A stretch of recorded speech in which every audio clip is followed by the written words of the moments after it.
Welcome to Orthodox Christian Theology. This is Craig Truglia, and with me today is John Collorafi. How are we doing, John? Fine, Craig. Happy to be with you and with this audience. Well, we are doing now our final segment for at least a little while, as far as I know, of History of the Papacy. We'll be doing the 8th century today. In our other introductions, I'll just go through it quick. That the Bishop of Rome was the single most important Christian on earth, and in this History of the Papacy, by God's grace, we'll do this unprecedented presentation and cover every century of the Papacy up until the 9th century in a well-rounded, methodical way. The term papacy is an anachronism, but we'll use it due to its popular acceptance.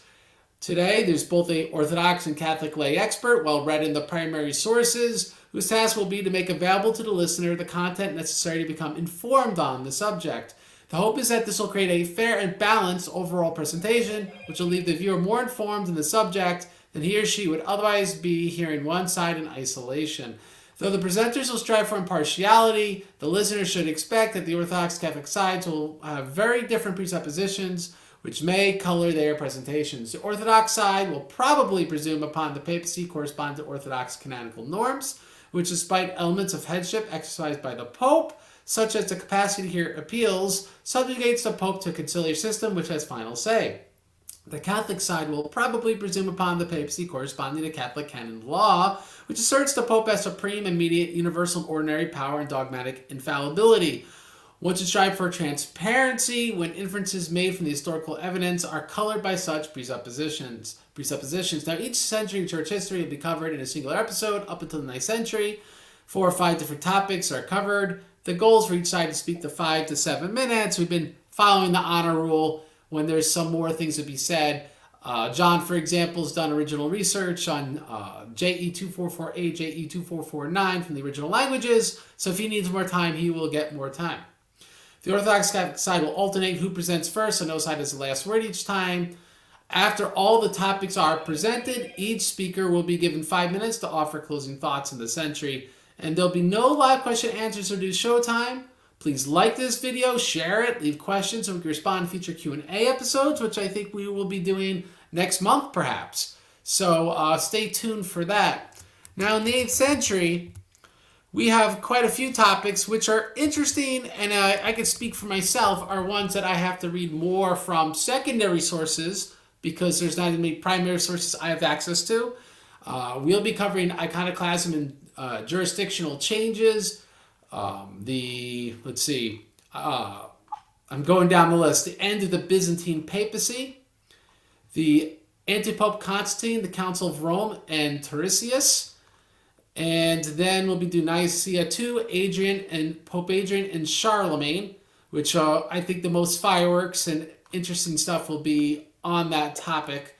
And that will be the episode today. So I don't know who wants to go first. John, do you want to present first on iconoclasm and jurisdictional changes, or do you want me to go first?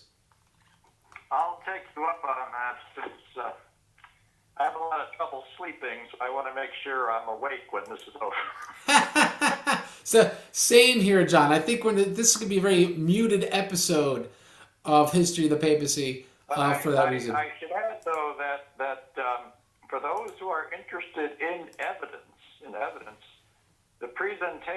the last presentation on the papal letters to the Seventh Ecumenical Council, the so-called JE 2448 and 49, that's not going to be a snoozer. I have some original language analysis to offer, okay, and I want it to be out there.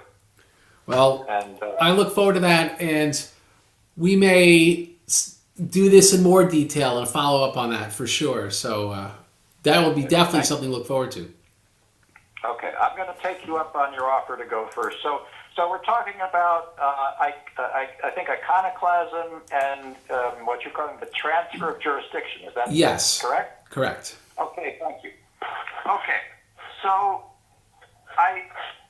we have to start with Illyricum, which is an ancient province of the Roman Empire, which corresponds to what we would today call the Balkans, roughly.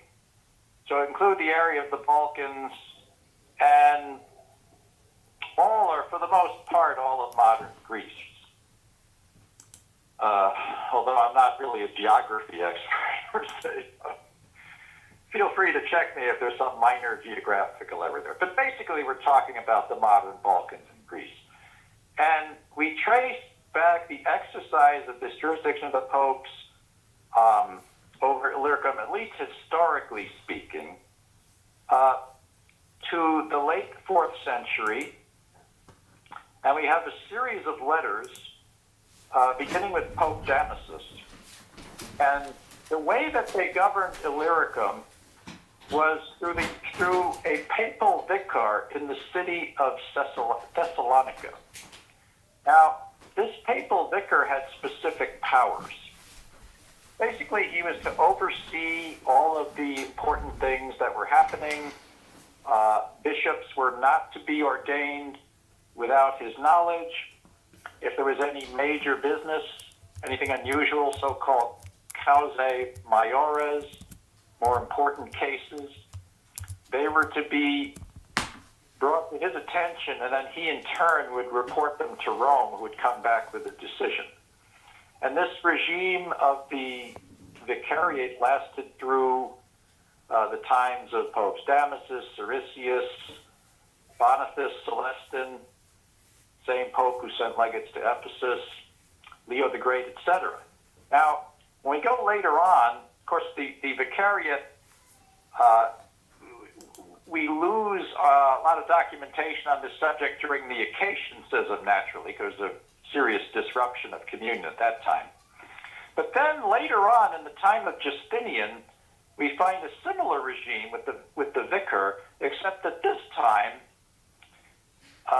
we find mention of a vicariate in a place called Justiniana Prima, which according to the scholars is either in Macedonia, corresponding to the Skopje, or some scholars say it was a city near where Justinian was born, and they locate it somewhere in modern Serbia.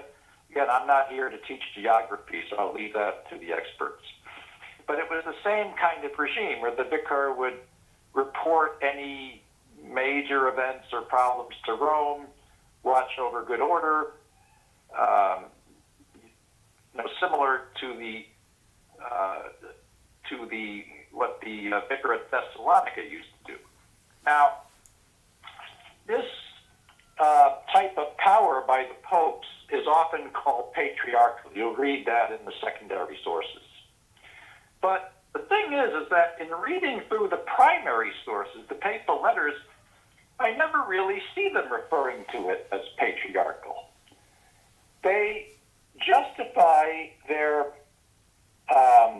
exercise of authority through the authority of Blessed Peter or through the authority of the keys or some kind of biblical justification. For example, we'll take Pope Boniface I, writing early in the 5th century. Again, he cites the authority of St. Peter. He says, whoever arises in contumely against him cannot be an inhabitant of the kingdom of heaven. To thee, it says, it is the scripture, I shall give the keys of the kingdom of heaven, where nobody shall enter without the favor of the key bearer. Thou art, he says, that is the scripture or Christ, Peter, and upon this rock I will build my church. That's St. Boniface I. And another famous pope from the 5th century, Celestin, says this, we especially are bound to have care for all to whom Christ imposed the necessity of dealing with all. And the holy apostle Peter, when he gave him the keys for opening and shutting, PL 50, 427, 428. And the same St. Celestin actually lays down what the powers of the vicars are. Without his counsel, no bishop was to be ordained. As I said, bishops were not together against his will. Whatever needed to be reported to the Pope was to go through the Bishop of Thessalonica. Interesting. By this command, Pope Celestin concludes, it should be known that whoever believes that our authority or the vicar's command is to be resisted must be separated from the Episcopal College. So it's not like a top-down top-down thing where the Pope micromanages everything, but it is a binding thing. Whoever resists this regime is going to be, pretty much deposed or condemned. So this regime lasted until the early 8th century, somewhere in the 730s, according to the scholars, when the heretic emperor, I believe Leo the Isaurian, decided in the course of the Iconoclastic quarrel that this jurisdiction had to be transferred over to the Bishop of Constantinople when the empire was in heresy, let's recall. Okay? Of course, this jurisdiction's never been transferred back. I'm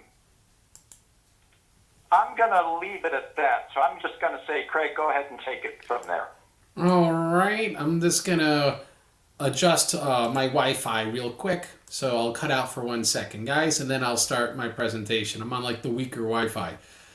Oh, it's not even updating the other thing. So you know what? We might stick out. All right. Well, I'm just going to give it a go. And let's talk about iconoclasm and jurisdictional changes. Just adjusting my audio. And yeah, because I'm pretty loud. All right. So, since the 1st century, the Balkans, the Aegeans, and all Italy were part of Roman patriarchal jurisdiction because the evangelism of Saints Peter and Paul, just like the word papacy is sort of a misnomer and it wasn't really used at the time, same with the term patriarchal as it pertains to Rome itself. I'm just using the word to kind of make sense of the jurisdiction that we're talking about. Now, Pope Gregory II, a Roman Catholic saint, was born in Byzantine Ravenna. And upon him were imposed higher taxes by the iconoclast Emperor Leo III, even though Byzantine protection against the Lombards was mediocre, meaning pay taxes, but we're not going to give you anything. All right? And if we remember from last century, this was something that Pope Gregory the Great also ran into 100 years previously. So this is a problem if you're Rome, you're paying taxes and you're not getting anything for them. At around the same time, in 728, the Lombards donated Sutri to Saints Peter and Paul, in quotation marks, which in effect was to the Roman Synod directly. This was despite the Lombards having just conquered Sutri from the Byzantines. So think about this. They conquered Sutri from the Byzantines. Rome's supposed to be part of the Byzantine Empire. And then to kind of like avoid fighting the Byzantine Empire over it, they then donate it to Rome directly so as to kind of keep it out of Byzantine hands and kind of set Rome against Byzantium. It's pretty smart. Now, traditionally, this is ascribed to King Leopold's piety. However, it appears that this may have been geopolitical. He had no way to maintain these territories, so he just donated them to Rome as tribute as they would rebel against Byzantium. Now, the next year, Pope Gregory II refused to pay these taxes to Byzantium. So he gets this donation, and the next year, he refuses to pay taxes, which emboldened, to quote, the troops of the Italian Patriarchate, to quote Tregold in the History of the Byzantine State, page 352, to kill their own officers and kill the Byzantine exarch. Right? So they don't pay taxes, and then the troops, because they're not getting paid, kill the Byzantine officials.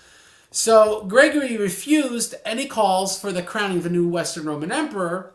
So it shows that Gregory's loyalty was where he was born, but also the geopolitical independence of Rome from the Byzantines and the Lombards, right? So he wasn't looking to make a rebellion, a new Western Roman emperor, but he wasn't looking to pay taxes either, right? He just wanted independence and to play all sides against each other. Now, Pope Gregory II's first letter to Leo III is extant and gives us the theological background to this political subterfuge. Therein, Leo III is called King and Head of Christians. I just want to point this out, Head of Christians.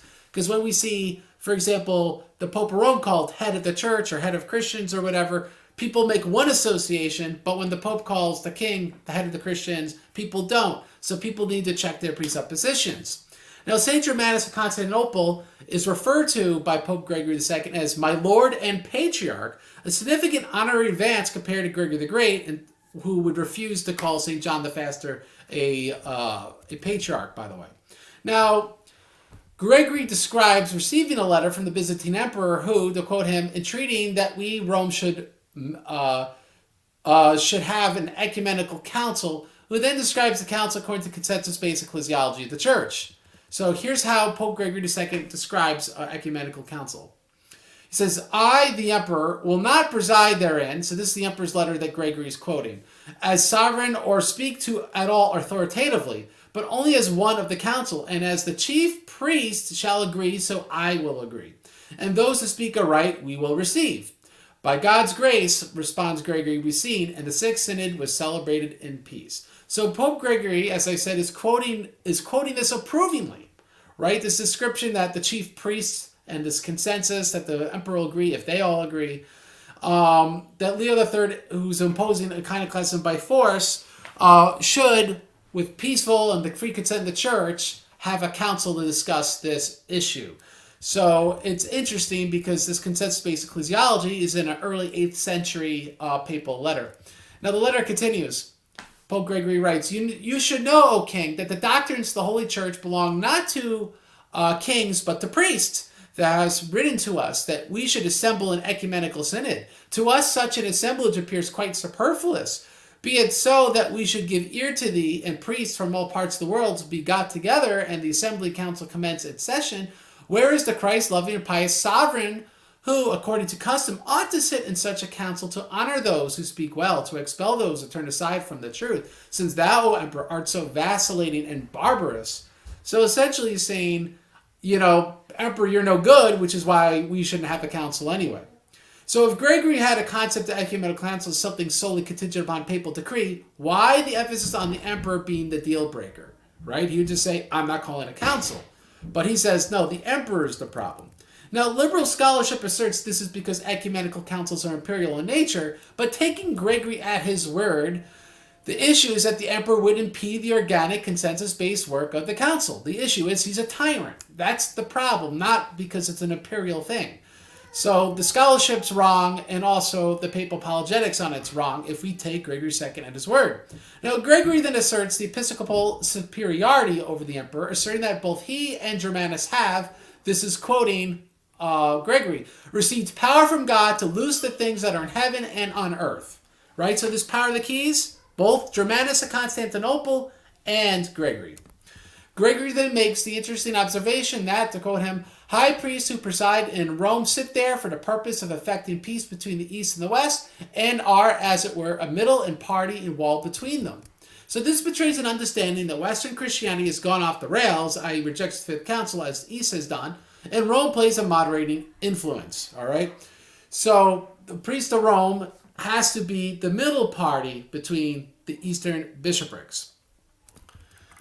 Now, that being said, in response to Leo's threat to come to Rome by force and destroy the icon of St. Peter, because Leo doesn't quite like what Gregory's doing and not paying taxes, Gregory writes as follows. We could be well content that the Lord would grant us to go the same way that Holy Martin went before us, right? Martin was deposed and exiled by the Byzantines.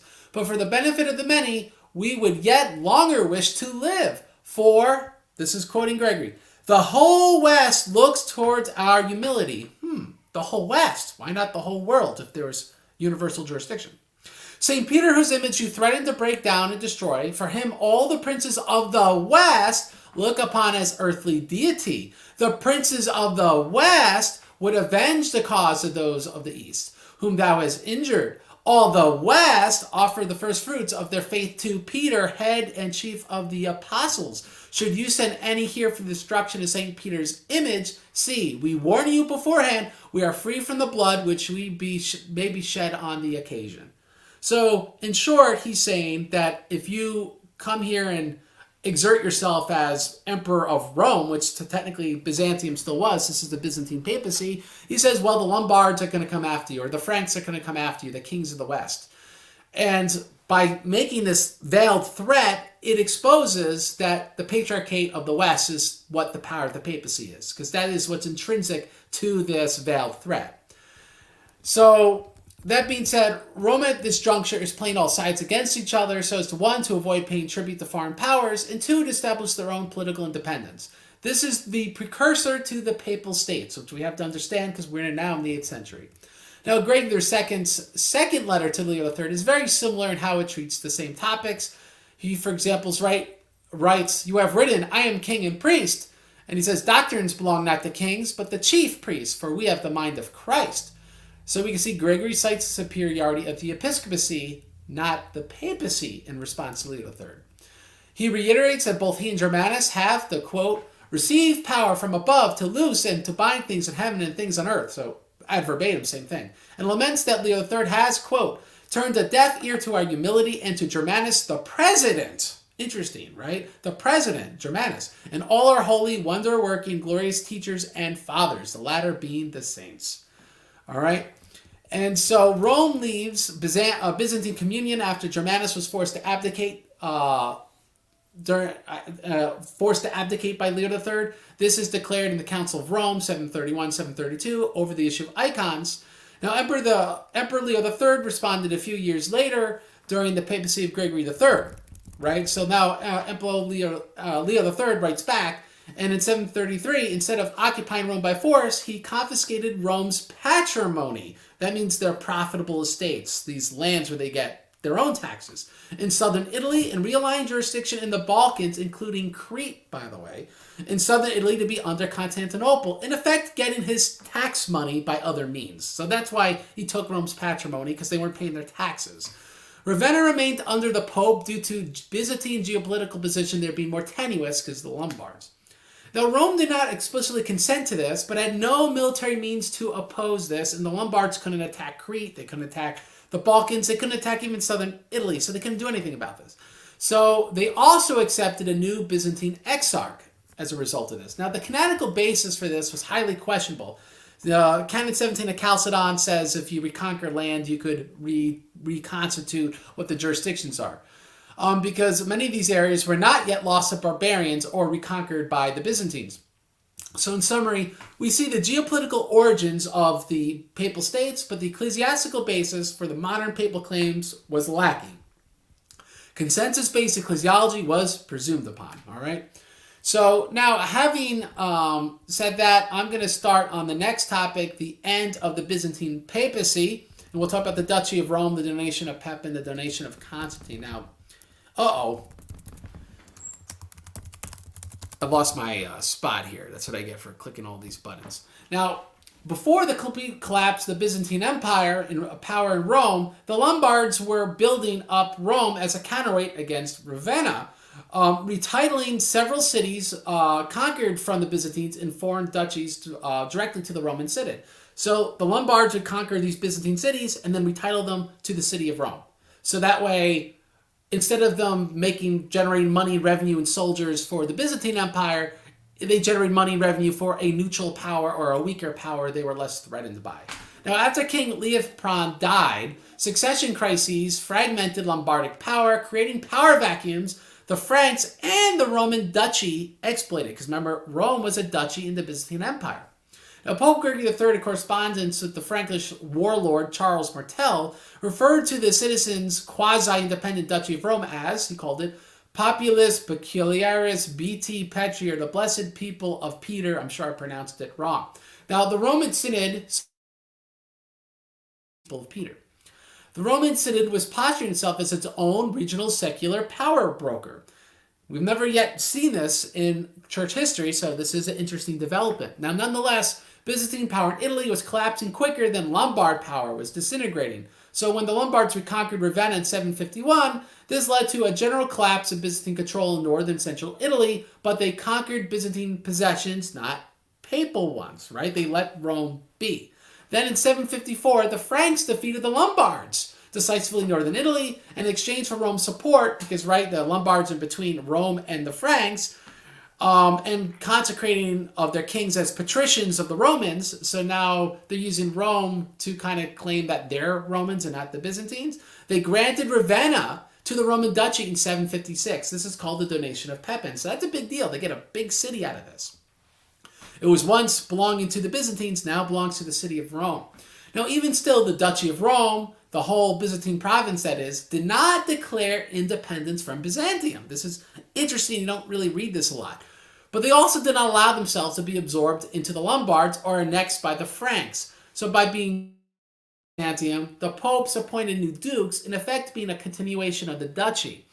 Rome was politically playing all sides so they could be independent. If they declared independence, they would lose any Byzantine support, like naval support, which would be necessary to pressure the Lombards not to annex them. All right.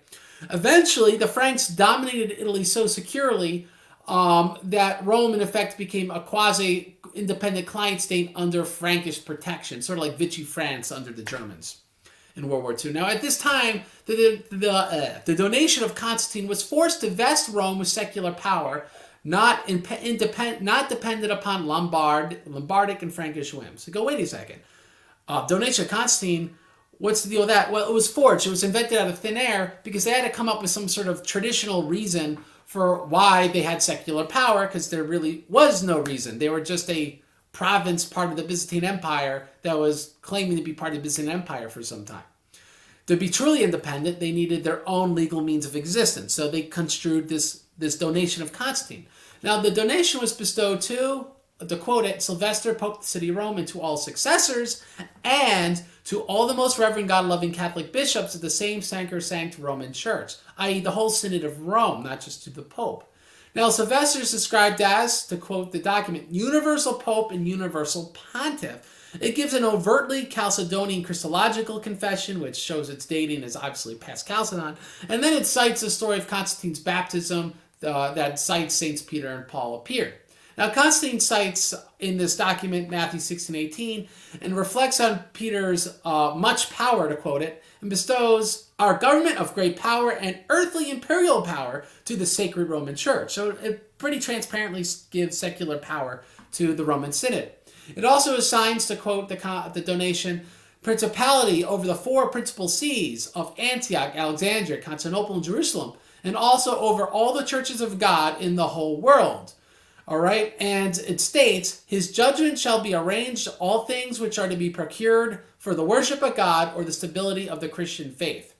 So, principality over the whole church, even in this forged document, is in reference to theological appeals. That's what I want to make clear. It's not direct jurisdiction, which lacks attestation at so early a period. It bestows superiority to, quote it, the Lateran palace over all the palaces in the world. So the idea is to say that the secular power of Rome is actually more important than the whole Roman Empire. So more than the Franks, more than the Lombards, more than the Byzantines. So it's seemingly a secular aggrandizement. It gives commands for imperial art and clothing to surround the Pope, so he's now like a real king. This implies that these things had existed for some time before the forgery, or it would have been very insulting to people's intelligence. So Pope Gregory III and other popes of these times probably were already wearing royal regalia. Now, it threatens with eternal damnation anyone who does not concede temporal power to the Pope over the whole earth, which is interesting, right? It doesn't make that claim over these more theological matters. It just says you'll be damned if you don't let the Pope be a king. So in summary, the donation of Constantine is a radical document, as it says the Duchy of Rome is in fact the inheritor of the entire Roman ecumene. But terms like ecumenical pope and the brief mention of superiority in judging appeals are passing statements meant to show that Rome is the center of the Roman Empire. I don't think it really are theologically very advanced statements, in all honesty. There's really not anything ecclesiastically new in this document. Rome would eventually be subjugated by the Carolingians by Charlemagne, who acquired the title Emperor of the Romans, obviously contradicting the whole intent of the donation of Constantine, right? The Pope was supposed to be Emperor of the Romans. So nevertheless, the Roman Synod had officially become a temporal power and a client state to the Franks, and this donation was sort of this kind of short-term thing, which kind of fizzled out by the end of the 8th century and would come back with reckless abandon in subsequent centuries. The reference to a Roman duke in historical documents ends for a short period before Pope Adrian I, around 778, 781. So it would be fair to say this is the official end of Rome being part of the Byzantine Empire, because they stopped pretending they had a duke anymore. The title was then resumed to foreign dignitaries soon after, just so you know.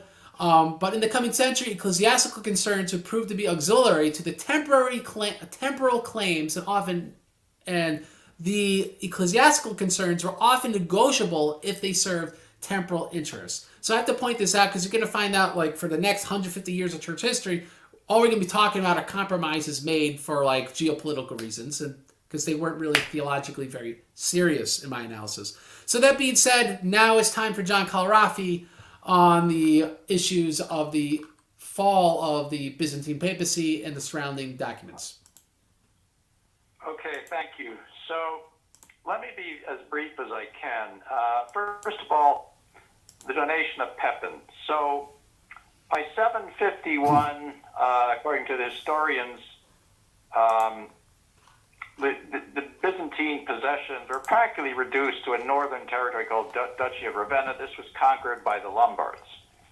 Now, the Lombards began to demand tribute, gold, I think some kind of gold piece per head, according to what my research. And, the Pope prayed and tried to hold them off. He tried to negotiate with the Lombards.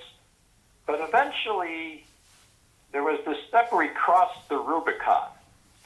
And by that, I mean that against the will of the Byzantine emperor, he was able to slip away and go into France. I mean, the sources begin to speak of France instead of Gaul around this time. And he actually spoke with the king of the Franks, Pepin. And what happened is that Pepin eventually decided to help the Pope, and so after some time he was able to raise some soldiers, and he fought the Lombards and defeated them. And the sources say it was actually two different battles. And he basically gave to the control of the papacy certain smattering of lands in, we'll say, north central Europe. I don't want to get too involved in the geography here, but basically northern to central Europe. Not Europe, I'm sorry, corresponding to north central Italy today. All right, so this begins a very close relationship that the popes had with the Franks, which of course will later going to lead to the coronation of Charlemagne, and I actually think it begins a certain political estrangement with the Byzantine Empire, which still considered itself the Roman Empire. And this was a factor in the Great Schism sometime later. Now, as far as the donation of Constantine is concerned, I'll be very brief. There was a priest by the name of Lorenzo Valla, who was well known for proclaiming this to be a forgery in the 15th century. It's astounding to me that this didn't happen earlier, because it talks about giving the Pope, control of. I mean, literally, if you take it literally, I've actually read it in Latin. It implies that he has to have control of Italy and the western provinces. I mean, it talks of provinces and places and towns, but you can interpret it in such a way as to give the Pope control of the west of Italy. And of course, history describes no such thing as having happened in the 4th century. Modern historians are going to say that Constantine probably wasn't even baptized until around the end of his life. So the whole thing is, to the modern mind, preposterous. And it does surprise me that it wasn't proclaimed to be a forgery much earlier. According to the scholars, the earliest manuscript of this document is in the 9th century, meaning in the 800s, and it's commonly dated to somewhere around 750. Now, I have to go on to other topics, so I'm going to... So you ready for you ready for Antipope Constantine, Council Rome 769, and Tiresias? Sure. Whose turn is that? It's your turn. Okay, thank you. Okay, so in 769, there was basically a local member of the nobility by the name of Duke Toto, not to be confused with the band or Dorothy's dog in The Wizard of Oz, but Toto of nearby Nepi actually invaded the Lateran Palace. And he brought in his brother, who was a layman, his name was Constantine, into the Apostolic See as an antipope. In other words, someone unlawfully, invalidly installed as pope. There were two bishops, local bishops, cardinal bishops. They were pretty much intimidated into consecrating him. But this did not last long. In about a year, Constantine and his brother Toto were overthrown by the Lombards. Constantine was condemned in 768 during an assembly or synod of the Roman clergy, and a priest was elected as Pope Stephen IV. Now, Stephen wrote to King Pepin of the Franks asking for help for a great synod to restore order at Rome. He died, that is, Pepin died, but the new rulers, Charlemagne and Carloman, actually sent 12 bishops of the Franks to this council. It opened at the Lateran in April of 769. Now, the Acts of the Council refer to Roman Church as mother of all the churches and to Stephen IV as supreme pontiff and universal pope. The council also refers to the Apostolic See as head and ruler of all the churches of God, Mansi 12, 715, also 719. Now, in Latin, that is caput et principatum. I want to talk about that. Okay? Literally, the head and principality of all the churches of God. Now, that word, the word in Latin is principatus. Well, they've misspelled it either because it's they thought it was a neuter noun, or they gave it the wrong ending, which you give to the direct object in a sentence. That in Latin, that's the same mistake as if we say in English, my friend Julio and I are going down to the schoolyard, or me and Julio are going down to the schoolyard. So, in Latin, you make that mistake by putting the wrong ending on a noun. So they call it the caput et principatum, head and principality of all the churches. Now, I need to just tell you that this word, properly principatus, in Latin, if we go to the Oxford Latin Dictionary, has many meanings, including the rule of a prince, supremacy. Right? When we see Rome or the popes using it, which we're going to be talking about in the last segment, they're talking about the highest rule, the highest authority, the highest grade of apostolic authority. I do not translate this word as sovereignty or as supremacy, but that's kind of what it means, because it's a power that the Rome and the popes invoke, meaning there is no other that is higher, and they use it as a peremptory justification for intervening anywhere. So this word principatus is going to loom large when we talk about the final segment, which is the controversy in JE 2448 and 2449. So remember that those papal letters are going to be written by Pope Hadrian, who was elected in 772, which is 3 years after this council. So that would have been entirely what he would have been taught, and something he would have to subscribe to, that Rome is the head and principality, caput and principatus, of all the churches of God. All right, so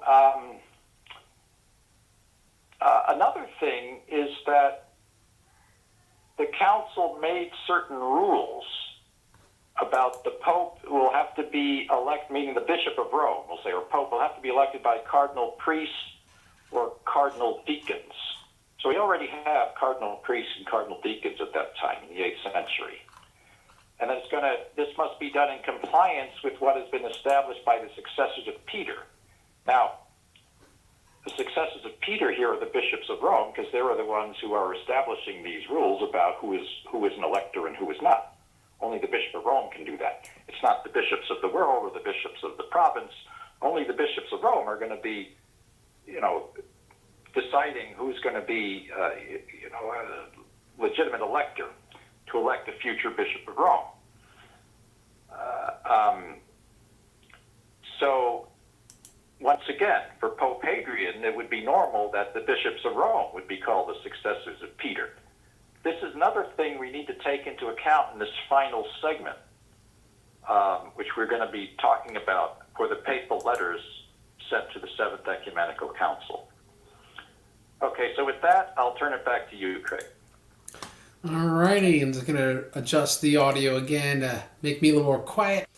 And I'm going to talk about Antipope Constantine, Council of Rome, and Tiresias ever so briefly, and then we'll move in. Then I will start on Nicaea II. Now, historically, the Bishop of Rome was popularly elected, but when the Roman Empire became Christian, this popular vote generally became a mere accepting by acclamation.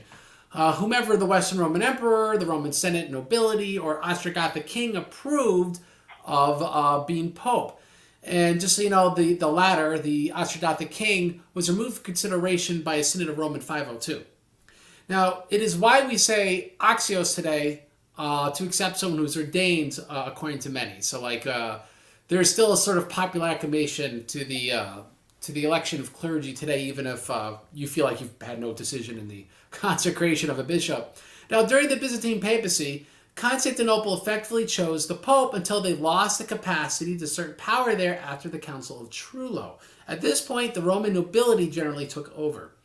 Now, Tuscan nobles, Desiderius, the king of the Lombards, being a Tuscan, installed a layman by force of arms, Constantine II, as Pope. His papacy lasted about a year. Now, Constantine had a falling out with the Lombards, who then replaced him by force of arms with the new candidate, Philip. Now, in the chaos, local Roman nobility had Stephen III ordained in short order and had deposed Philip for his simony.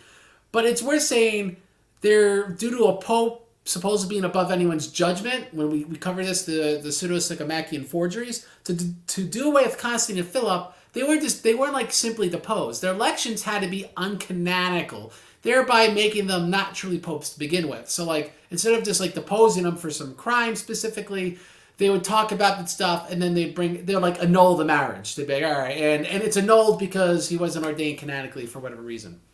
Now, the Council of Rome 769 was held to assert the authority of the Duchy of Rome over Lombard influence. That was its point. It forbade because think about it, they just imposed an antipope over them by the force of arms. So it forbade the elevation of laymen to the episcopate in quick order and the involvement of laity nobility in voting, right? So it radically changed the Roman, the historical Roman mode of electing a pope, / publicly claiming the election of a pope. Now, the idea was to prevent foreign powers from strong-arming locals politically into choosing who they wanted as a pope. So that was its intention, even though it's not like it was a very beautiful process before this council to begin with. It was a very corrupt process. But Canon 10 of Sardica also, by the way, already forbade the elevation of laymen, but it made no time provision. So this local council in Rome says you can't do pretty much near instantly. So it specifies matters further. It makes now Rome has planted their feet in the sands of where they stand on this issue.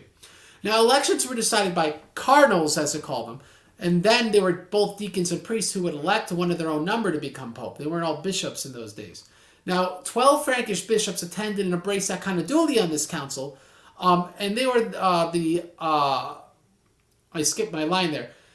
They embraced Iconoclasm on the council, and they received the letter of the Oriental Patriarchs, the same letter found in Session 3 of Nicaea II, by the way. Their main reason for being there was the Franks were the military protectors of the Duchy of Rome at this time, which was intentionally propped up as a buffer against the Lombards, okay? According to Anastasius the Librarian, Pope Stephen IV started making bishops cardinals, eventually leading to the College of Cardinals, who would then elect one of their own number to be Bishop of Rome.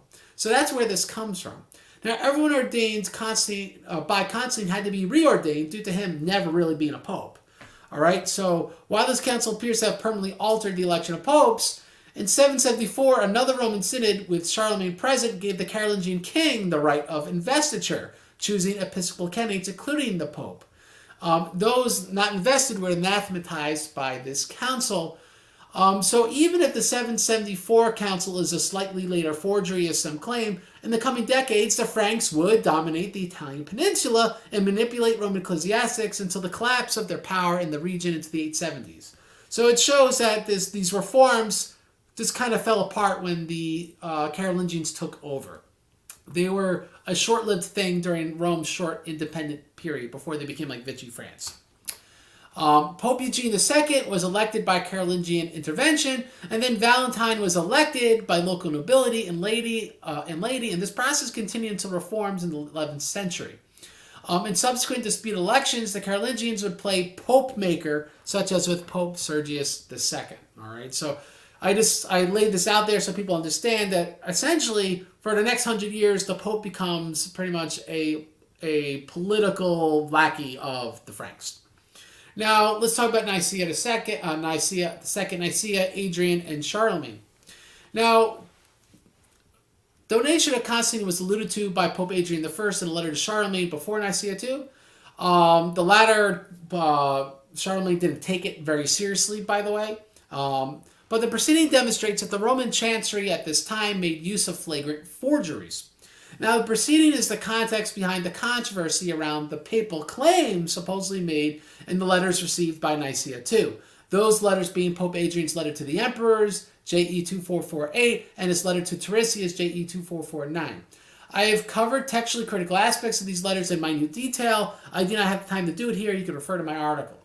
Now, it suffices to say that the majority of scholars into the 21st century affirm the Latin and Greek as authentic.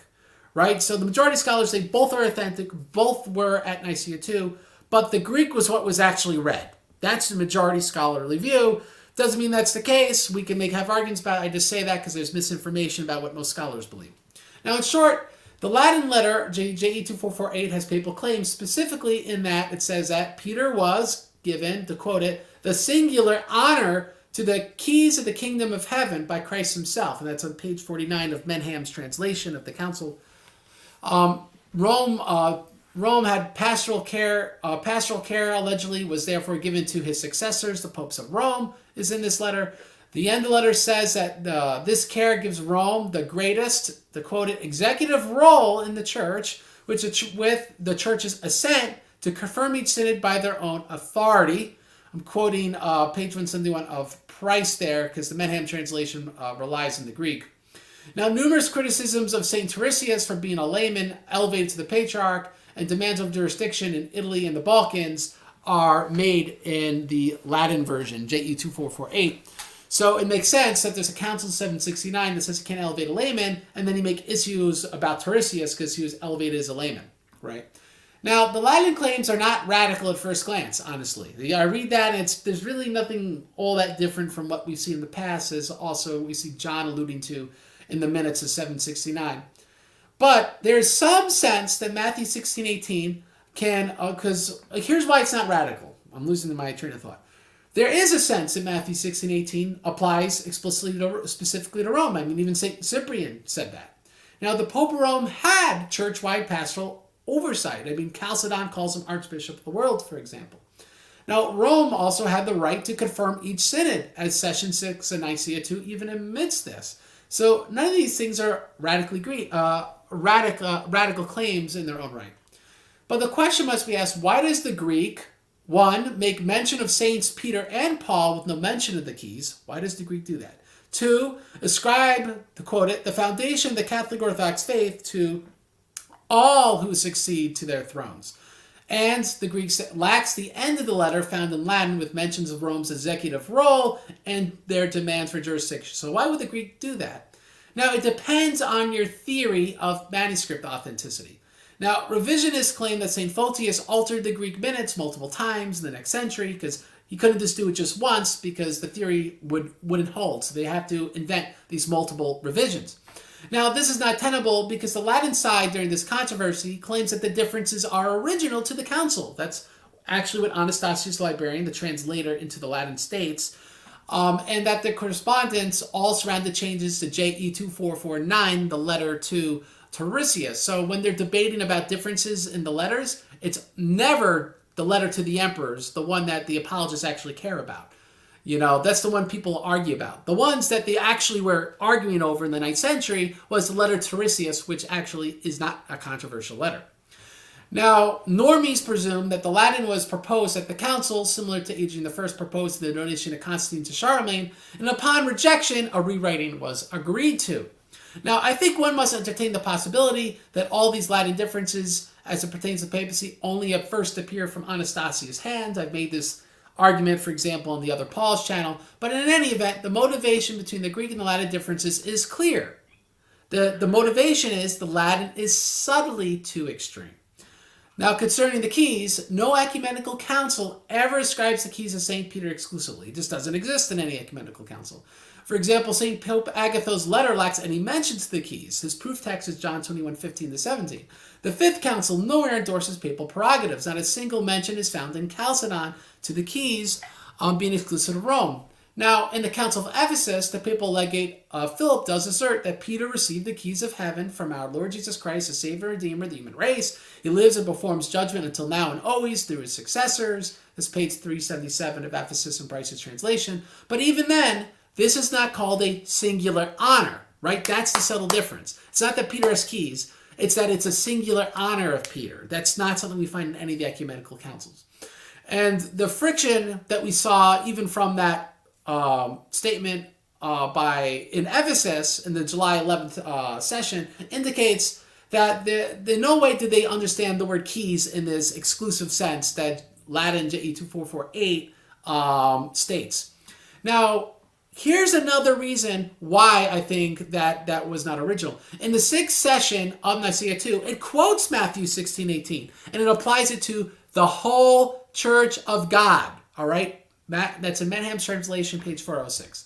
So Matthew 16:18 was removed in the read out version because the 6th session was already drafted, or is a later Latin alteration. All right. So if it was original, like the normie theory states, it was removed because later in the council they give their interpretation, Matthew 16:18, and it's not an exclusive honor. It's to all the churches. That's what the council states.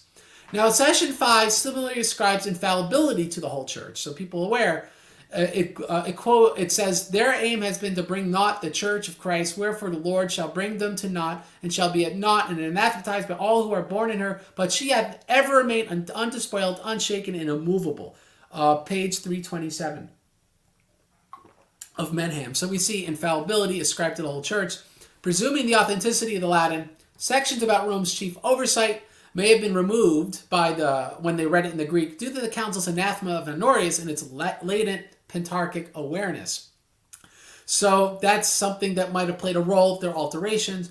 The end of the letter certainly existed in some... Oh, well, actually, no. I dispute that because I've since actually read the footnotes and the critical edition from Lambers. So the ending of the letter probably didn't exist because we don't see it quoted until pretty much it exists in the translation of Anastasius. But presuming it's authentic, the whole end of the letter would have been removed by Anastasius' claim because it is insulting to Tiresias, and surely its demands for additional jurisdiction. So that's Anastasius' claim of why it was removed. Now, Nicaea II rejected papal claims of direct jurisdiction in the Balkans and Italy, as revealed in JE 2483, that's Hadrian's letter to Charlemagne. How could Rome have direct jurisdiction over the whole Christian world at this time if the church does not even concede certain aspects of local jurisdiction? This is a very obvious detail. I don't know why people don't take this more serious. It's like, why would you be having this argument over local jurisdiction if the Pope supposedly had universal jurisdiction? Clearly, no one ever construed as such a thing. Now, Nicaea II also gives a concise definition of what an ecumenical council is in Session 6. So if we want to go, well, what's an ecumenical council? Is it what a Pope ratifies? Like the Roman Catholic apologist claims? Is it what the emperor says? The scholars say, what does the council actually say? It says this, page 442 in Price's translation. The Council of Hiera, did not enjoy the cooperation of then the Pope of Rome or his priests, neither by means of his representatives or an encyclical letter, as is the rule for councils, nor did it win the assent. Literally in the Latin, in the Greek, it's the term like partisanship of the patriarchs of the East, of Alexandria, Antioch, the Holy City, or of their priests and bishops, nor did their voice, that means of the council, like that of the apostles, go out into the whole earth, or their words to the ends of the world, as did those of 6 holy ecumenical councils. So, according to the definition of the ecumenical council, from an ecumenical council, Rome's role is to cooperate or simply confirm each synod. The other patriarchs are to take the more active partisan role in drafting the council, along to assenting to it. Now, word of the council must go out to the rest of the world, implying that the assent of the Georgians and other far-flung Orthodox Catholics was necessary. The proceeding follows consensus-based ecclesiology and also applies to the Roman acceptance in every detail wasn't explicitly necessary, just their cooperation. Now, an example of this, for example, would have been Constantinople I, where initially Rome really didn't cooperate with everything. Or Chalcedon, where they didn't even accept Canon 28. So they drafted this definition presuming that Rome might not even accept everything, just that they generally cooperated with the council. Now, the decree of the council in session 7 similarly states about ecumenical councils. This is page 437 in Menham's translation. The divine tradition of the Catholic Church is established by our common vote. Right? We see no evidence of this sort of papal ratification or this sort of view of ecumenical councils in the Ecumenical Council. Now, Nicaea II also refers to the Eastern Patriarchates as apostolic sees. For those who are not aware, you see that pages 101 and 102 in session 1 of the council. That's Menham's translation. Now, the Franks hypocritically reject this council. They're hypocrites because they just accepted a kind of dulia in Rome 769. And why would they do this? Because Rome signed onto the council. Rome sent legates to the council. So the Franks didn't want rapprochement between the Franks and between Rome and the Byzantines. So now all of a sudden they became born again and Iconists. So in so doing, they issued the Caroline books, which in torturous detail accused Pope Adrian I's letter to the council of theological errors. So again, if there's this idea that Pope's letter to Ecumenical Council is infallible, this seemed to be an idea that no one contemplated at the time. Now, the proceeding is impossible, like I said, if they construed of papal infallibility, papal ratification. In the 9th century, for about 70 years, Rome rejected Nicaea II, seemingly over the Balkan question. So it's similar to Rome's backtracking Constantinople I. They originally agree, but they said, well, we don't agree, though, we agree to the doctrinal stuff, but not to the jurisdictional stuff. Later, that became, well, we just never accepted Nicaea II, even though we like Iconoclasm. So that became a real change. Now, I want to make one note in Book 1, Chapter 6, the Caroline books, because in that book it states, the Roman See is eminent from no synodical action of the other churches, but she holds the primacy by the authority of the Lord himself. So the statement in the Caroline books is actually rhetorically more extreme than even Latin JE 2448, which at least speaks of Rome's primacy being assented to by the church. Yet by judging the book's actions, to quote Gregory the Great, believe facts, not words. So believing the facts of the book, this did not mean that they understood that Rome had direct jurisdiction over Frankish churches or that the Pope was infallible. Otherwise, how would have the Caroline books said what they said in rejecting Pope Adrian? So my opinion is that the Franks would regularly ascribe to honorifics to Rome to sideline the input of Eastern churches as a way of geopolitically isolating them from the Italian peninsula. Their actual import to Rome domestically was non-existent, as we'll learn in the next century. Additionally, its relegation of Rome to spiritual matters is purposeful, considering Rome's temporal claims at this time. So they wouldn't mind lauding these theological stuff that they would ignore, because what they cared about was their political dominance of Italy. This will later help explain when we talk about, in the next century, the Pseudo-Isidorian decretals. So in summary, Nicaea II. 1. Never endorsed papal supremacy. 2. Ascribed Matthew 16:18, ecumenicity, infallibility to the church at large, not to the Pope. 3. Denied Roman demands for local jurisdiction, revealing the council as the ultimate deciding factor in jurisdictional matters. And 4. Believing facts rather than words. Western Christians likewise denied papal supremacy. They didn't even construed of the idea. So that's my presentation, Nicaea II. I have to give John whatever time he needs to give that, and then John has time to sum up the century. So John, the floor is yours. Thank you. Okay, so Craig promised me the time because I made a study of the papal letters in the ACO, which is Acta Conciliorum Ecumenicorum, which is critical edition of the documents in the original languages. Also studied them in Mansi. Two different editions in original languages.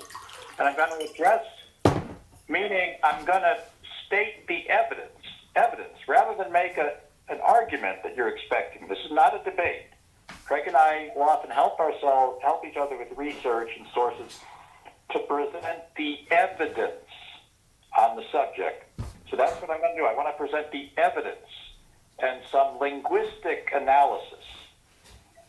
All right, and from that, people will form their own opinions on this question of whether Anastasius the librarian, when he made a new translation of Second Nicaea, tampered with the papal letters in some way, or made bogus claims to papal authority, or made claims that Pope Hadrian would not have made, or so on. In other words, did he in some way doctor the papal letters?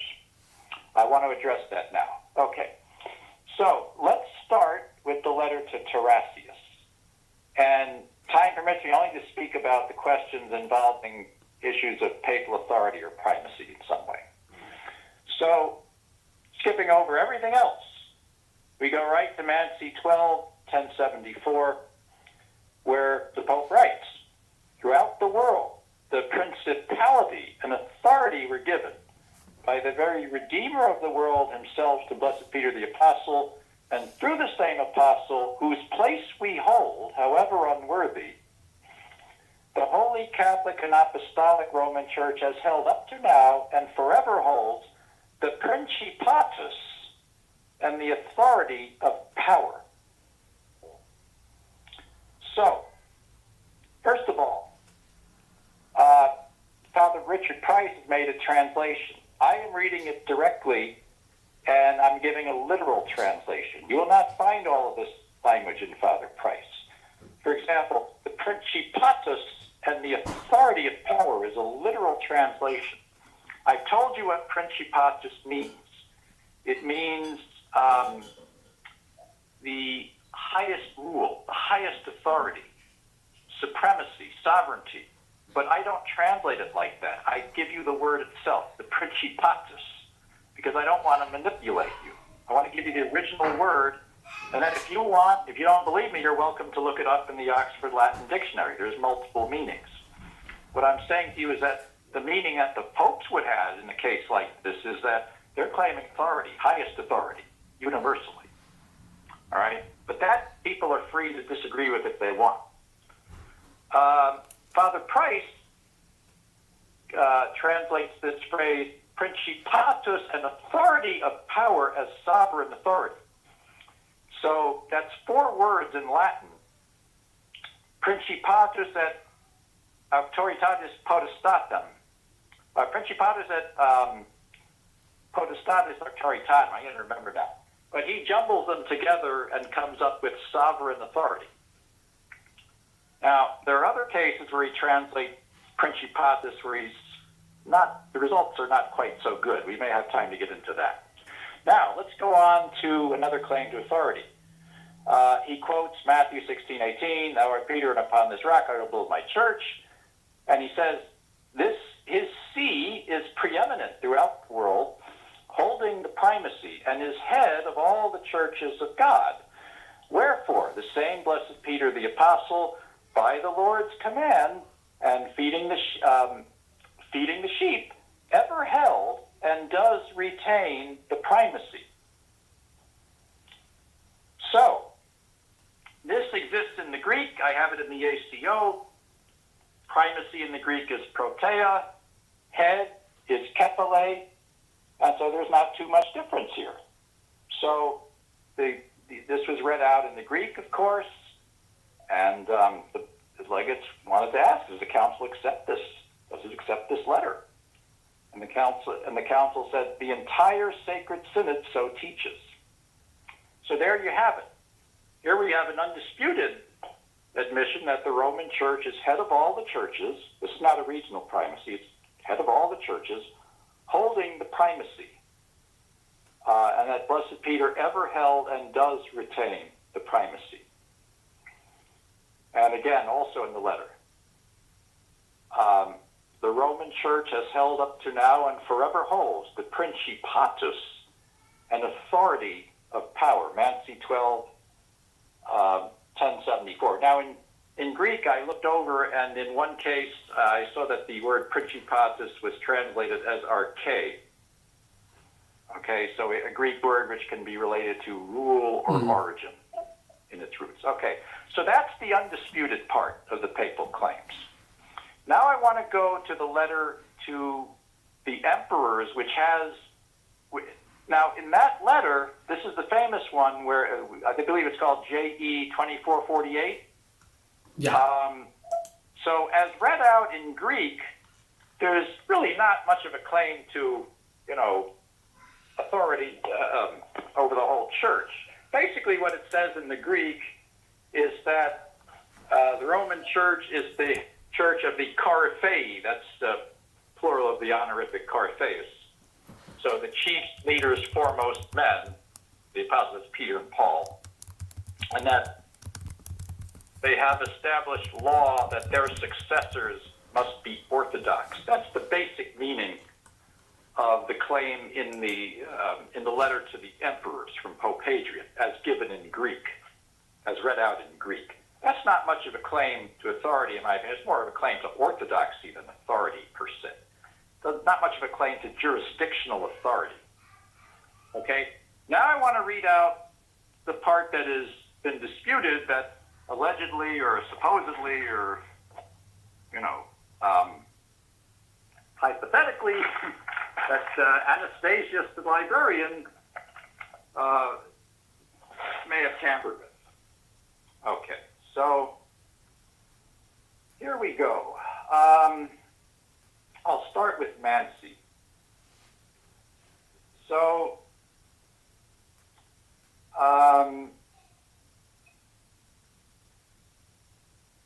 first of all, Pope Hadrian exhorts the rulers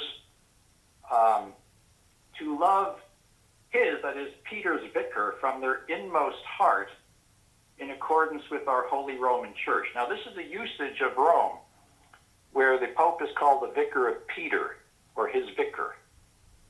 Okay, and then he goes on, this is going to be important when we were talking about the authenticity and what Pope Hadrian would or would not have written.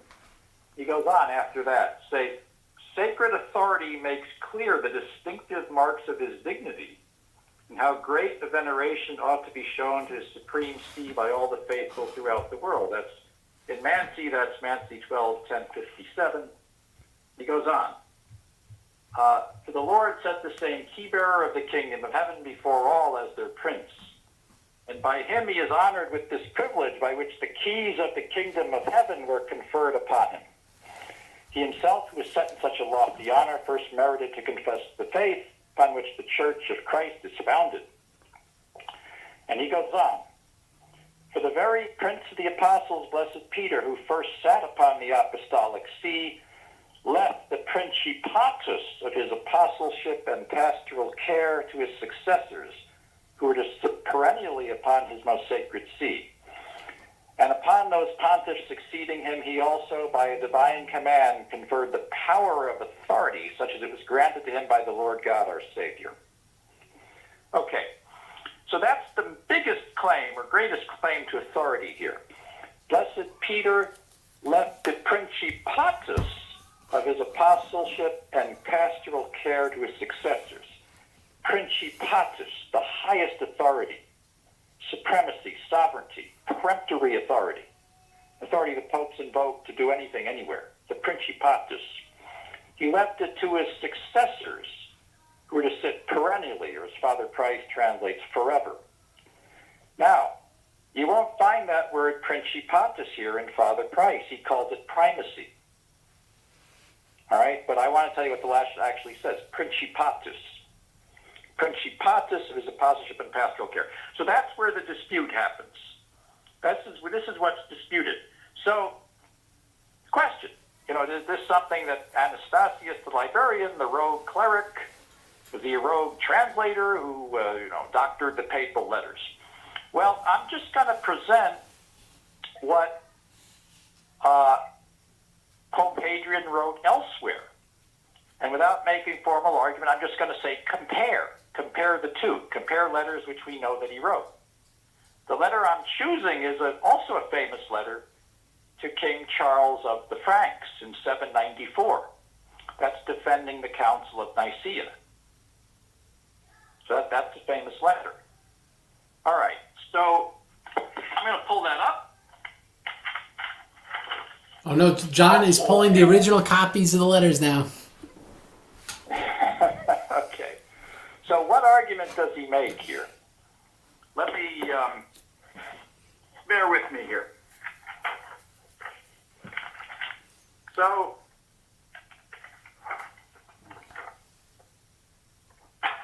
okay, he quotes the principal Petrine passages in the Bible, Matthew 16:18, thou art Peter, and upon this rock. Luke 22, I have prayed for thee. John 21, feed my sheep. And he says this. So again, in his response to the Council of Frankfurt and to the Franks, in defense of Nicaea, behold, the care and principatus of the entire church is entrusted to him. And he himself, Peter, is known to have left his place and the care of the church to the pontiffs, his vicars. For he also received the keys of the kingdom of heaven, and the power of binding and loosing is given to him. Mansi 13:759. This is comparison. So here his argument is, St. Peter left the care and the principatus of the entire church to his successors. Who are those successors? Well, they're the pontiffs, his vicars, and he also received the keys of the kingdom of heaven. Now, who are his vicars? Well, I explained to you, it's a Roman usage that the Bishop of Rome is considered the vicar of Peter. We even have that in the letter to the emperors. If you love his vicar from your whole heart, in accordance with our Holy Roman Church. So the vicar of Peter is the successor of Peter, basically. In other words, the Bishop of Rome is the successor of Peter and the vicar of Peter. All right.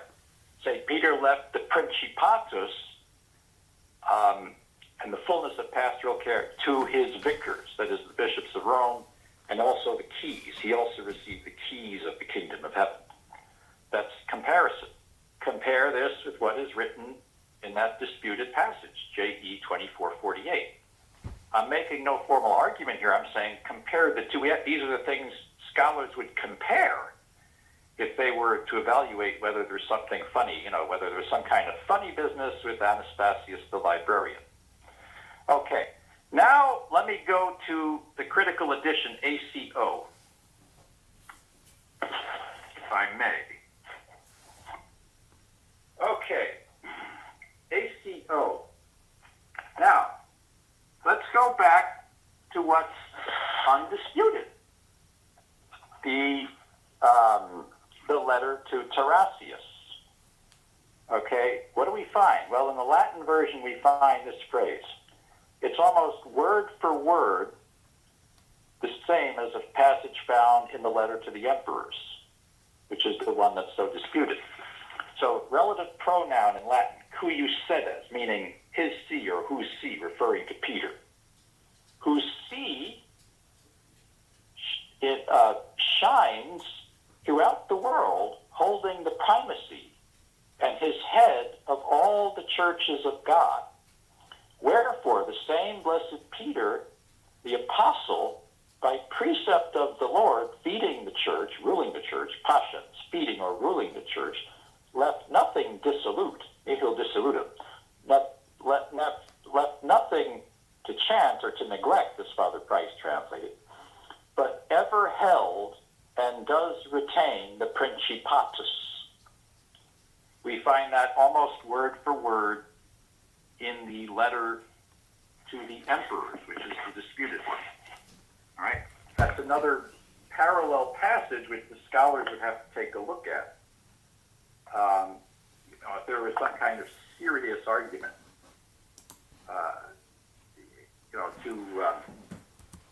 about the authenticity. And again, there's this language, Mansi 13:759. His vicars, the pontiffs, vicarii suis pontificibus, also from the pen of Pope Adrian. Now,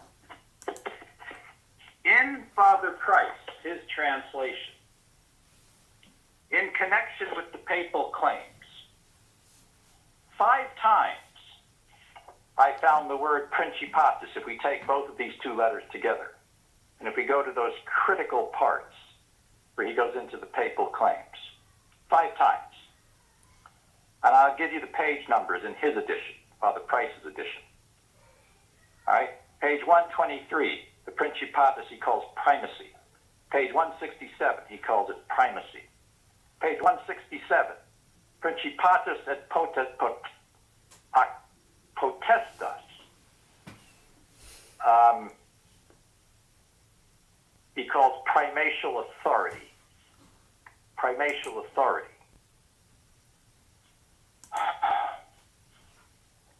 Page 167. Principatus ac potestatis auctoritatem, literally, the principatus and authority of power, he calls that primacy and sovereign authority, primacy again. Page 171, he calls it primacy. 5 times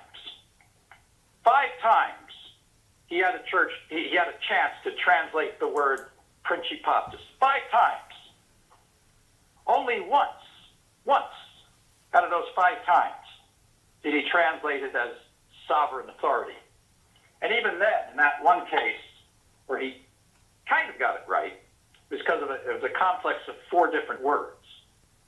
The principatus and authority of power. And he jumbled those words together and translated them as sovereign authority. Right? 5 times he had the chance to translate those words. And in one of those 5 times, he got it somewhat correct. That's Father Price. Right? So, with regard to Anastasius the librarian, okay, if he tampered with these papal letters, and I agree with Craig that he was a rogue cleric, and we should assume that he was capable of doing very devious things and all of that. That's true. But if he did in fact tamper with something or make some kind of bogus claims, or maybe beef it up, on the Pope's behalf, thinking he was doing a good thing, whatever the case, I would ask, is there manuscript evidence somewhere of this? Is there, an edition of the real letters that Pope Hadrian wrote in Latin somewhere in the British Museum, in the Bibliothèque Nationale of Paris, Mount Athos, in Patriarchal Library of Moscow, one of the other patriarchal libraries of the world, Oxford, anywhere?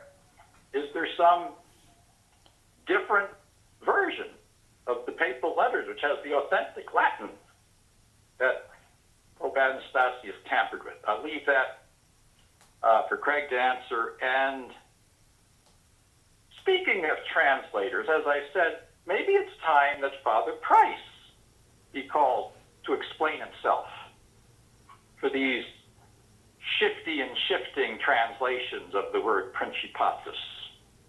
I don't know if I could reach him, but I hear that Michael Lofton seems to be good at reaching Price, sort of like the way they need, in the 50s they needed Clark Kent to reach Superman. Perhaps Lofton or somebody would be able to reach Father Price that he could explain himself about these different translations of principatus. Look, this is not a formal argument I'm making. What I'm doing here is laying down the evidence so that the scholars will be able to make an informed judgment. And those of you who are out there are able to make a more informed judgment. All right? Now, this may answer a question that some of you had. How come Mr. Collorafi doesn't understand that so much evidence is against his side, or whatever? He's a nice guy, but how come he doesn't get it? Well, maybe I don't get it, and there's a reason, and the reason is that I'm not dependent on secondary sources. I read the primary sources. I read them in the original languages, not in translations that are produced and heavily annotated by heretics or by priests like Father Price, who have a chance 5 times to translate the word principatus and get it right at best only once. Thank you. Now, John, would you like to take some time to sum up what the highlights of the 8th century people should take away with the Roman papacy? All right, I thank you. I'll be very brief. You've heard all sorts of things. You've heard epic streams. What I've done here is produce the evidence that was hidden from you. Okay? So many of you don't have a chance. You're cut off from the sources, and the educational system fails you because it doesn't give you the tools in terms of languages in order to go to the sources. So I've gone ahead and done it for you. I've gone to Mansi, I've gone to ACO and Minia, and I pried loose as best I could all of those texts that were hidden from you, and all of those texts that were mutilated or miscited or subjected to the whims of translators like Father Price. All right? Now, I'd be willing to submit my comments tonight to the critique of anybody, whether it's Father Price, Eric Lambert's of ACO, or anybody else you would care to name. And they will hold up because they were faithful to what you find in the sources. Let that be the test. Craig, thanks so much, and thank you for having me on, and I thank the audience for having given us so much attention. I'll make some quick closing statements on the century. I think the century offers advances. The Pope became Emperor of the world all of a sudden. His elections for a short period of time were insulated from foreign influence, which was not something that has existed for the Byzantine papacy the few centuries beforehand. But in a mere few decades, Frankish protection largely subjugated the papacy ecclesiastically, so that they recognized Charlemagne as the Roman emperor, and soon would rescind some of the measures of the Roman Synod of 769 when it pertained to the election of popes. We've seen other documents, like the letter of Gregory II, where we see the consensus-based ecclesiology church taken for granted. We've seen in Nicaea II, the consensus-based ecclesiology church taken for granted. And we've seen some really interesting stuff from John, and I'll just make a brief comment because it's interesting. I just have to. And my two comments would be that, for one, the issues with the letter to JE 2448, 2449 are not considered profound enough by the majority of scholarship, where they accept both Latin and Greek. The question is, what was read at the council? What did the Greek delegation accept? And that would be the Greek. For those who just, because I'm the one proposing this theory about Anastasius, I'd want them to consider a couple things. One would be that the issue that the Greeks would not accept Principatum, or something that would say that Rome is the first see, however you want to translate it, is not the point of contention, in my honest opinion. See, I think the real problems were singular honor and passages that pertained to that they gave Rome sole prerogatives. I think that was the real issue that they took issue with, not the term Principatum. Because in a sense, by accepting Principatum, you would be conceding to the logic of Canon 28 of Chalcedon, which is what Constantinople was desperate to have, and they would get, because Rome essentially accepts that in Constantinople 869, 870. So essentially, and then they will get that concession. Because, yeah, Rome is first, and they're first according to Canon 28 anyway. So it wouldn't be something they would have had a problem accepting, and the connotations of what that may entail was not something, obviously, I argue the East and the West would think that modern people would think today. And so I don't see those parallels as being real problems. Now, I think John makes a very interesting point about, well, what do we take from the fact that these passages, these Latin-only passages, are largely intact in similar letters from Adrian? I would be actually very curious, and this is something John can look at, whether they're ad verbatim the same. Why? Because in 9th century forgeries, like the Isidorian Decretals, they weren't just like crass forgeries like the donation of Constantine. They were much more clever. What John said, like, how did anyone ever believe the Donatio Constantine was real? Because, yeah, it was a crass forgery.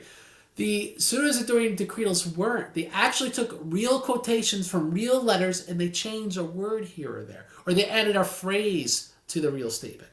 And so that is actually the hallmark of good forgery, is where it could cross to a real letter, and that the part that's actually objectionable would be the words that happen to be missing, of course, in the real Latin letters. So this to me actually shows and exposes the method of Anastasius being very similar to the method that we know for fact was used in the drafting of the Pseudo-Isidorians. So with those thoughts, I'd say, guys, you got to look forward to the 9th century, because when we do the 9th century, we'll be kind of rounding up this whole history. This is something that John and I will take a few months, or maybe by some miracle, a couple months to get done. So just stay tuned. We will be doing future shows together. John, what are the shows that I owe you? You have a response to the schism. What other shows do I owe you? I forget. Did you say owe me? Yeah, because I want to give you the ability to respond to a lot of the stuff I've discussed in this channel. I really value your input. One of them was my documentary on the Great Schism. Was there any other particular topics? Because I was thinking maybe what we would have would be a papacy Q&A. The audience gets to ask us both questions, and that is not purely presentation history. You get to call into question my interpretation. So it gives you an opportunity to respond. And so these are some things that we will hopefully schedule in the future and discuss these topics some more.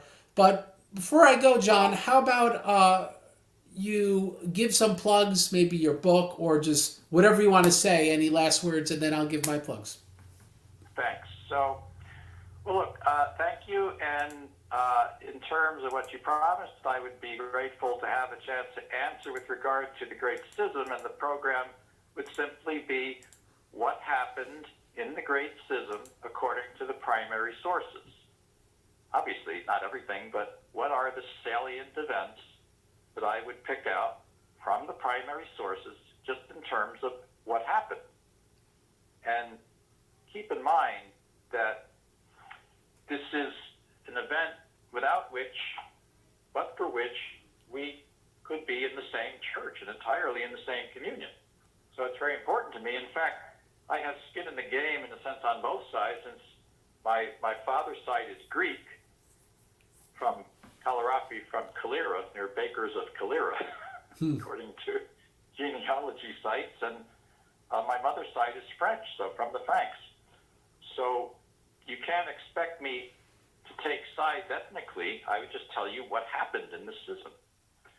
Now, as far as the other thing, I could consider a question of Q&A possibly, but I want to say here, I see people sometimes asking me different things in the comments and so forth. This is called history of the papacy. History. Okay, if you want to ask me, do I think Francis is Pope or, whatever, that kind of thing, that's understandable. That's understandable, but the series is history of the papacy. And particularly, it's the history that you can't get because of the difficulty in getting primary sources, the difficulty in getting good translations. That's what I'm trying to give you here. I'm not trying to make a debate. This isn't like, Eric Ibarra versus Father Patrick. I'm trying to give you the sources and the texts that people must know before they can even think of having a debate. Because thankfully you're well informed, unlike some other Catholic debaters. All right. Well, I appreciate again, I put down no one because many of these are young people. I'm an old man now, and I had the opportunities in terms of education and languages that most of the younger generation does not have. I'd consider it shameful if I were to put down younger men who didn't have a chance to be informed. I simply put my knowledge and ability with languages at their disposal for their benefits. They can learn the things that I had the opportunity to learn and they didn't. And, that actually connects to my plug. John, don't get mad. You got to get Keys Over the Christian World by Scott Butler and John Collorafi. Because I am one of those stupid millennial schmucks that only know one language. I know like little pieces of other stuff, but I'm not fluent in another language. Although maybe a tiny bit of Spanish. And John's book is just an incredible resource for primary sources. Similar to his presentations here, John has no frills. The only thing he gets excited about is if something is inaccurately translated. And so that's important because I feel it shows it's an impartial approach from a Roman Catholic perspective, history of the papacy. It contains a lot of original translations. It can't get anywhere. In fact, there's translations where I think let's say, Anglican polemicist will sound more pro-papal than John Collorafi's translation, because I think John's a little more honest with the literal. He's got a more literal translational style. Not to disappoint John, I'm actually in the process of writing a book on the papacy, which will not be as good as John's, because John is dealing with the primary resources and has been doing it for many more years than myself. But guess which book I cite a lot? His book. And so if I'm citing this book, I'm reading it, I'm enjoying it, I found it very useful. I recommend it to the audience. You can get it at the Robert Sangenis website. There's other ways of getting it as well. So get John Collorafi's book and Scott Butler's book. It's a very important resource if you want to understand this topic. Just be prepared. It is a tidal wave of sources. It's an absolute tidal wave to immerse yourself in. Also, if this has blessed you, please bless the churches of Cambodia. orthodoxchristiantheology.com/donate. It's scrolling below. The link is below also to donate to help evangelism in Cambodia. We have a missionary going there in March. We need your prayers for more missionaries, for more donors, to help support the church and its churches and their daily expenses. People have been very generous, but the reality is generosity can't just happen once. It needs to be continuous to help keep them going. So please go to orthodoxchristiantheology.com/donate, whether it's $1, $5, if you want to give consistently $100 a month. Please support the churches in Cambodia. I also ask prayers for myself and my family, for things that are going on that we need. Please pray for my family. And other than that, John, I'll give you the opportunity to say goodbye. Thank you, Craig, and good night. Well, good night, all the audience, and I'll end the show as I end all of them by saying, fight to the death for the truth, and the Lord God will fight for you. God bless you. Have a great day.